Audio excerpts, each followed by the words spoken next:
Thank you, Stephen. Yeah, it's okay. I used to actually.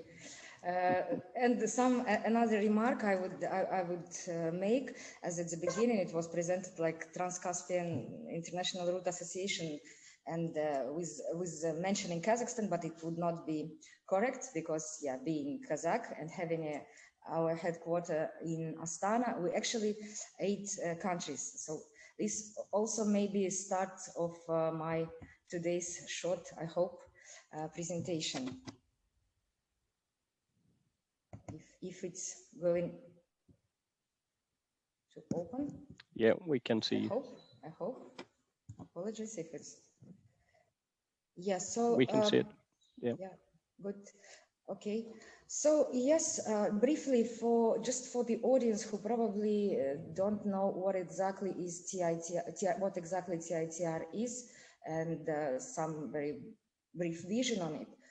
Actually, our association exists. It's existing already 4 years, and now it's the 5th year of our activity. And we present around 20 members of the association right now, and it's both government and private companies here. It's 6 railroads. It's Caspian it's shippings, it's ports, and what we actually call as TITR volumes is, as by definition of our general meeting, is the volumes which transporting by rail in between Azerbaijani and Kazakhstani ports. Here was also a question, and I was planning to talk about some volumes, actually, what we're gonna digitalize. So it's both types of transportation. It's wagon transportation and container transportation. We use ferry and we use feeder. So during 4 months of 2021, it was 154,000 tons transported by vans, but it's a lot less, more than 40% in comparison with the same period of last year. Why? Because these volumes are usually depending on the exports from Central Asia westbound. So it's, if some technological things happen, it may be changed, then came back. And this is highly volatile of this, as well as the tariff policy of our neighbors, because being landlocked, for instance, Kazakhstan, exporting a lot cargo, and clients choose the best option for the moment. But on the container traffic, we have a vice versa better situation. This for these 4 months, it's 2 times increase in eastbound direction as well, mostly because of meat and byproducts, and also it counting like 7,020 something TEUs for 4 months, which is 40% higher than in previous same period. So why it happened? It's not super balanced, I would say, but still it's almost 3 times higher, a bigger transit. So it's mostly China, Azerbaijan, China, Turkey regarding eastbound, and regarding westbound, it's Ukraine to Kyrgyzstan, Turkey to China and Central Asia, and also USA to Central Asia goods. In common, it was 47 trains from China to Azerbaijan, Georgia, and Turkey, and 5 trains from China to Turkey as by current moment. So also we have our tariffs agreed for the 2021. It's actually a work of our association. We coordinate all technological part as well as the price, basic price. Like for the client, it would not be like passing a number of countries and some sophisticated scheme. It's just one window selling tariffs, and they are as usually available on our website, on our the main directions, which is actually 10 positions for cargo such coal, coke, sulfur, and a lot of grains, oil seeds, legumes, oil products, non-ferrometals, ferrosilicon, milk cake, raw sugar, and so on. And 23 directions for container transportation as well. This is also for ferry in 11 directions. So I mean 23 by feeder and 11 for ferry. So all these positions available. If any client would like to have another route from A point to B point, everything will be easily computed by our consortium of TITR, which consists of daughter companies, mostly of our members. So they work like one unique operator. So yeah, during these four years of existence, we decreased the tariffs, which were at that moment in 2017 up to 60 and 70%. So higher we will be developed and more solutions we can introduce to our clients, including, we hope and wait a lot, the full digitalization. How far full it can be still, yeah. We believe it will also increase cargo further because the infrastructure is there and we don't see in a medium perspective even any bottlenecks on the TITR route. So this is mentioned with the percentage as well of volumes. And what I can say, we also increased our capacity since last announcements, probably. It's since this spring, it's even 2 shippings now serve the Caspian transportation in between Aktau and Baku. It's Kazmo Transport from Kazakhstan and Azerbaijani Caspian shipping. And regarding digitalization, so where we are involved, actually we are happy to feel a lot of attention from different authorities, from different sides to help to develop digitalization on its different blocks. So I'm happy to hear about the connection. Martin is not here to confirm from Aktau port, but I think the port is happy to be connected thanks to previous speakers. It was described already. Also, I believe Andrei will also continue and give us detail because it's at the moment another pilot which is going on from Central Asia, central region of Kazakhstan to via our roads through till Georgia at least, and maybe this will also cover Turkey as well. I don't know. I will also be glad to hear the latest updates.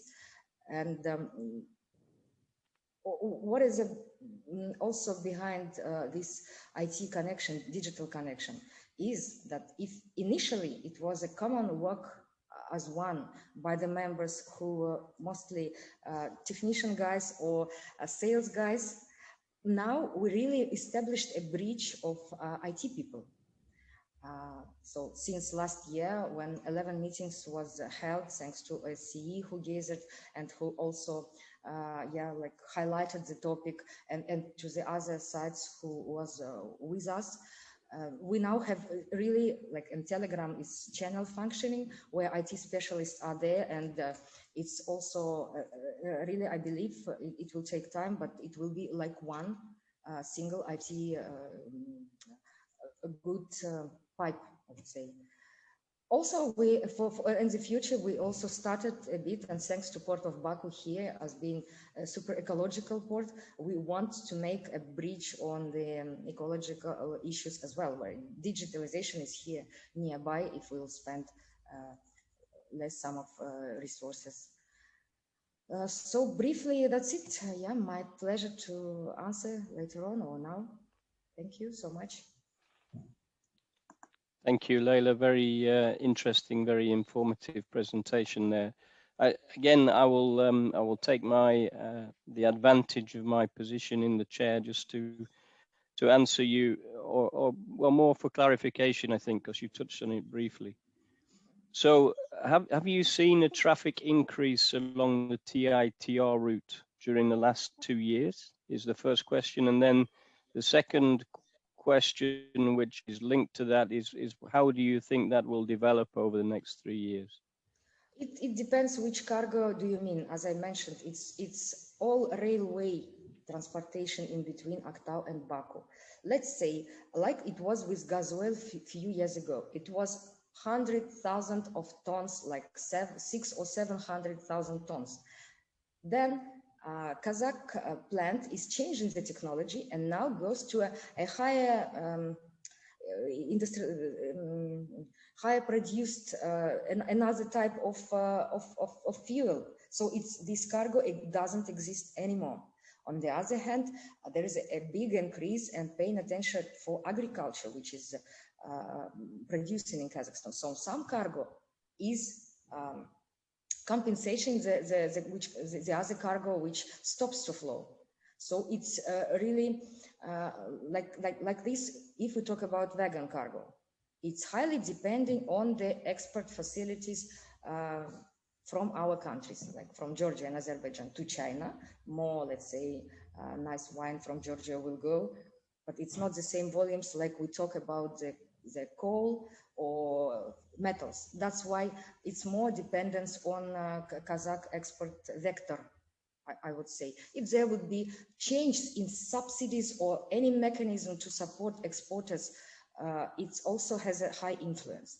If the routes were way bigger volumes, which is called northern route, which we appreciate that they exist, we don't compete and have not even competed, but we know that we are like in addition. When we send grain to Europe, it's mostly the biggest volumes goes via Russia, and Russia also giving a super attractive proposals for that. While if with the seas and with our route we are not there, then our grain to Turkey direction goes through our route. You see, so diversification and the model of economy of Kazakhstan here really has a big influence, as well as the play with tariffs of our neighbors. It's really like close to zero. Of course, it's would be difficult to survive. But regarding the container traffic, for the last 2 years, we feel an increase, and it's also ones like lentil from Kazakhstan or some other types of grains from Kazakhstan to Turkey. This is a big part, and there is still with us, luckily, the same China to Italy tomato paste. As an example, this cargo we have kind of for 4 years already, and it's big number of trains. So some parts are stable and will be there, but some are volatile, has a high volatility. We also would like a lot to develop more China to Africa and Central Asia countries, Africa connection. Because we know the clients are there, but the cargo goes by different other routes. So there's a lot of work to do still. Yeah, while container traffic is rising, it's the main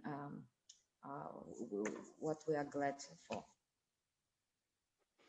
Oh, thanks, Leila. Just again, another supplementary then, because it seems as if there are plenty of potential cargo flows and different flows, whether it's containers or whether it's liquids or dry bulks, etc.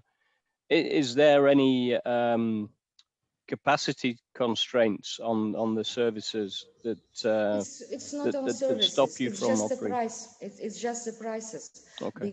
Because it's as by tariff policy, the tariff system which applied within Eurasian Union for Kazakh producers to use passing Russia via Russian territory is absolutely unreachable, because for us it would be under the break-even point. There are super nice proposals for our exporters. That's only actually one of the biggest things, but okay, we will then focus on another things, because we understand that the business is happy to have this and use it via Russia than Baltic or Black Seas with some cargoes, but our economy doesn't allow. That's why I mentioned, like, we've already dropped our tariffs for 60-70%. And going to close to zero or minus would not happen. So it's obstacle of mostly just commercial side, not technical at all. If I may, Marco, or if our services, I mean IT services, will be developing very fast, then for clients this price would not matter. But this again will be only for containers. For vegan traffic, Sure. this will have no influence when we talk about millions of tons. There is the other rules play. Yeah, sorry. Okay. Marco, you had something to add? If I may intervene, I totally agree with Leila. I just want to point out that digitalization can help on this. Digitalization of the entire route, so of all the players involved, because digitalization is doing two things. It is speeding up process, so the customers will be, in case, will be available to pay some premium for faster and more efficient connection. But digitalization is also reducing the costs, and hence, if you reduce the costs, you can reduce the prices. Of course, it's not an easy thing because the players and the countries involved are many. So, but sooner or later, we will come to that. I have witnessed personally the evolution of digitalization topics on this route in the last year. It's going on, and now, also thanks to the pandemic, it is accelerating as in the whole world. So I'm pretty convinced that digitalization will have a benefit both on time and cost, and hence price. Yes, agree. And okay, thank you, Marco. It seems quite a complicated mix. Sorry, Leila, you have some final comment? Yes, final comment I'd like to give. It was also mentioned, like when northern route was developing, it was developed due to subsidies from China side as well as from Russian side, while to middle corridor helps nobody. So yeah, digitalization is a crucial point to develop. Thank you.